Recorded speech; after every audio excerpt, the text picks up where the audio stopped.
Bonjour, bonjour, hello, and welcome to number 43 of Travels Around My Bedroom, and we are going back to Greece, everyone, for installment number 2 of my adventures.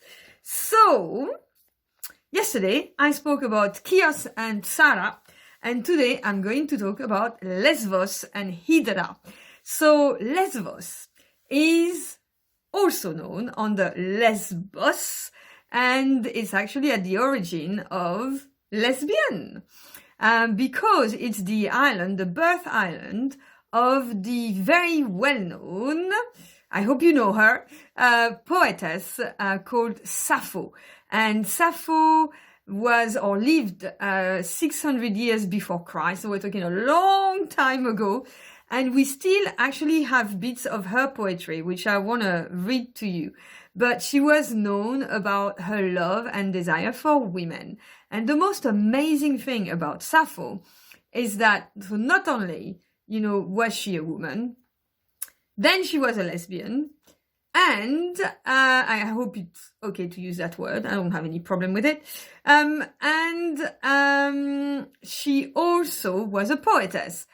And that is at a time when, Greek society was just completely and utterly male-oriented.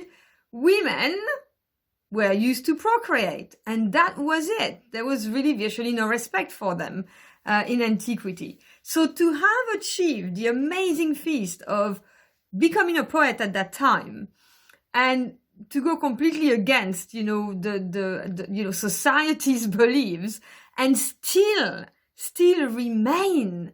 I think I don't want to know what kind of woman I would love to know what kind of woman she was, but certainly, I'm sure she must have kicked a few asses, excuse my French, at her time. But I wanted to inspire you with some of her poetry. So I did some research and I found a couple of poems that I really, really love. So the first one. For when I look at you, even a moment, no speaking is left in me. No. Tongue breaks and thin fire is racing on the skin, and in eyes no sight and drumming fills ears. And cold sweat holds me and shaking grips me all, greener than grass. I am undead, or almost I seem to be. And then the second one, there are only two. That man is peer of the gods, who face to face sits listening to your sweet speech and lovely laughter. It is this that rouses a tumult in my breast. At mere sight of you, my voice falters, my tongue is broken. Straightway, a delicate fire runs in my limbs. My eyes are blinded and my ears thunder. Sweat pours out, a trembling hunts me down. I grow paler than grass and lack little of dying. So I just, find her the most kind of brave and daring woman to have been able to write like that. So I really, really love Lesbos because they also had something which was called a Petrified Forest. I had never seen one before.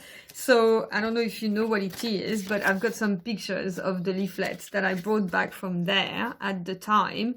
And basically a volcano erupted and it kind of petrified the whole forest. And it's very eerie and airy. No, quite the right word is there, but it's magical. That's the word. To walk and to see those trees and know that they are so old, and to have history that's so close to you, I think is pretty amazing. So, apart from the Petrified Forest, one of the great things is they do a lot of olive oil there, so you can go and visit some museum, which we did. But I have to tell you that actually my best memory of Lesbos is again alcohol related. We went out the whole day. Oh, and the one thing, we rented a car. So the one amazing thing that you can do on Lesbos is to just get lost. You take a map, you get into the car, and you just drive to every single end of the road that's the closest to the sea, which is what we did. And one day, we discovered this amazing beach restaurant that we went back to like every single day. It was a dream. Fresh caught fish, amazing quality, really cheap as well. So lovely people. So that was kind of our game when we were there. But one night we came back, it was really late. I mean, the Greeks don't have dinner before like 10:30, 11. And I remember we showed up at the restaurant, it must have been 11:30 p.m. And the atmosphere was amazing, absolutely amazing. So one thing that I have to say, when there were the riots, there were a lot of people, like the riots, the demonstration against the austerity measures. There were a lot of people that were saying, the Greeks don't work a lot, they're lazy, it's the South. That's why they're in such a mess. And I have to tell you, that couldn't be further from the truth. When I went to the restaurant, I mean, you had, I don't know, maybe about 150 people in that restaurant. Only 2 staff were looking after the restaurant. And they were amazing, absolutely amazing. So we had a band. And we started eating, and then I started chatting to the woman that was behind me. I like doing that stuff, like speaking to strangers. We became very good friends, started dancing together. They then, offered me 1 glass of ouzo, and then a second one, and then a third one, and then a fourth one. Can't quite remember how many glasses of ouzo I drank. What I remember is that I ended up on the table, dancing, and the plates were smashing. So that stuff that you see in the movies about Greece, it's actually happening for real when you get there. And we made such good friends with these people. We went out clubbing afterwards. I didn't last a long time. I think I got a little bit bad. So my ex and I went back to the room, kind of like a nice little duplex that we were renting. I remember leaving the club. I kind of remember opening the door to the flat, and then I remember waking up in the morning and not finding any of my clothes. And that's because I actually had undressed myself in front of the door, and all my clothes were outside in the garden. Which was a bit, to say, embarrassing when I woke up in the morning. Thank God there were no other tourists, in that place. But there you are. So I think that probably is the most drunk I've ever got in my life. But we met these people again, and they took us to a horse riding festival as well, which was amazing. And I just kind of like, I love that. So, getting drunk with the locals is really a good idea as well. But my favorite memory of all has to do with going to a concert at night, a full moon concert at night. So it was on top of a hill, and the road was just like this. It was going whirling to the top, yes? And then it's thousands of people just walking to the top of all generations, like kids, adults, old people, young people, like really like a mix of, an amazing mix of people.